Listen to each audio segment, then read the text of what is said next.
जिल्हाधिकाऱ्यांच्या आदेशाला केराची टोपली। जीर्ण धोकादायक पुलावरून अवजड वाहतूक सुरूच। सण उत्सव आणि गणेश विसर्जन सुरू असताना डामरखेडा पुलावर सुरक्षा रक्षक गायब। डामरखेडा पुलावर सुरक्षा दलाच्या 8 ते 10 ट्रकांमुळे लागला ट्रॅफिक जाम। सर्वसामान्याचा जीव टांगणीला। नंदुरबार जिल्ह्यातील मुख्य पुलांपैकी एक डामरखेडा पुलाचे काम अतिशय संत गतीने व ठेकेदाराच्या मनमानी कारभाराने सुरू आहे। सध्या वापरात असलेला पूल हा अवजड वाहनांसाठी बंद केला असल्यामुळे मोडकळीस आलेल्या जीर्ण पुलावरून अवजड वाहतूक सर्रासपणे सुरू आहे।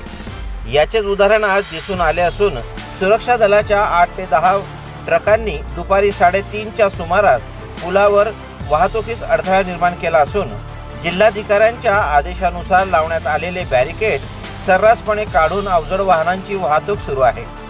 यामुळे प्रशासकीय कारभारावर प्रश्नचिन्ह निर्माण झाला आहे। पूल निर्मितीसाठी होणारी दिरंगाई, जीर्ण पुलाची मोडकळीस आलेली अवस्था आणि खड्डे यामुळे नागरिक आधीच हैराण आहेत। अशातच अवजड वाहतुकीमुळे जीर्ण आणि मोडकळीस आलेला धोकादायक पूल केव्हाही कोसळू शकतो आणि याचा भुर्दंड देखील सामान्य नागरिकांना बसेल अशी भीती नागरिकांमध्ये निर्माण झाली आहे। पर्यायी रस्ता हा केवळ कागदावरच असल्याने नागरिकांना याचा मोठा मनस्ताप सहन करावा लागत आहे।